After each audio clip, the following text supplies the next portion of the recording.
the second part of the question is, what's the best, least annoying way to make contact to investors like yourself? So yeah, when you think about maybe that first contact, Matt, what's the best way for people to connect with you? As much as you can, try, especially as the world starts to open up again, it's going to be events. It's going to be friends of friends, mutual connections. If you have founders in your network, which I know you all do, getting introduced to the right one, getting introduced to investors where your connections know that there's some interest in having a conversation, right? You fit the thesis in some way. Do the research, identify who those ideal investors are for you. There's a number of platforms out there that can allow for that. I'm sure Founders Network has something built in. I know the ACA, the American Academy of Angels, also has, I think, something you can kind of look into. But there are a number of sources, Crunchbase, those types of things will allow you to kind of figure out who that ideal list is. It's not an easy task, and not everyone has the right network, and I completely appreciate that. And so I know that it's not easier. It's anything but easy. But find warm introductions wherever you can have them. And sometimes that means getting an introduction to someone who can give you an introduction to someone else who can give you an introduction to someone else. It's the pyramid scheme of introductions, right? You want to talk to someone who can introduce you to two people who can introduce you to two more people. And those are going to be both sales calls in some ways about what you're doing. It's going to be a marketing call and that you're telling people about the business that you're building.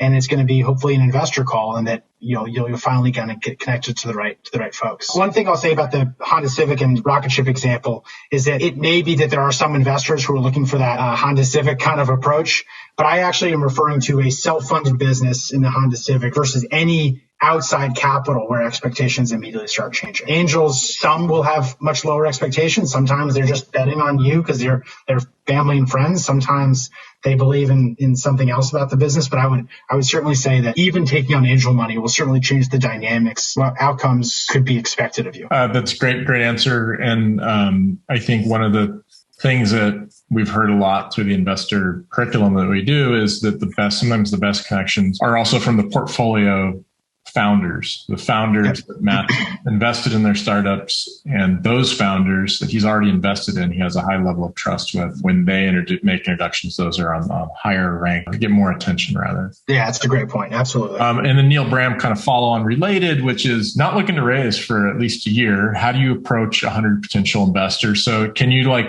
sort of give us some real world examples of, well, first of all, do you want to hear from Neil a year out? And then second of all, if you do, how should he sort of phrase that or frame it up for you to where it registers with you? So I think if you're of the mindset that you will raise at some point, you should also be the mindset that there is a deal that could be done today. Theoretically, one of our founders said to me, not about raising money, but about this selling the business, about having the business be acquired. He said, every morning I wake up and the business isn't for sale, and every morning I wake up and the business is for sale. I think what that means as it relates to kind of raising capital is that while you may not need cash for 12 to 18 months, and maybe you're trying to hit the right metrics to achieve the right valuation or the right milestone or the right this or that, there's also likely a scenario where maybe they won't get involved in 12 to 18 months, but they wouldn't get involved today. I try to tell this based on Blue's model all the time.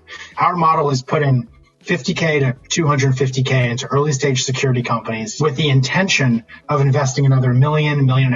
And now we actually have a new fund at our disposal, which means we can write $3 to $4 million checks 12, 18, 36 months after that first check. You can talk to those investors today that you would be looking to raise from in a year. I would just go in with the open mind that if they're willing to give you the thing that you want, don't wait 12 to 18 months, because maybe that cash now gets you that much more runway, which lets you hit another milestone. Now, of course, there are reasons why you may not want to raise for 12 months, and that's fine too. But that would be my advice, is to think about what a raise would look like today in an absolutely perfect world for you. Because if you don't need to raise for 12 months, you can just say no to any deal they throw at you, and you're gonna have to up it every single time until you decide this is for me.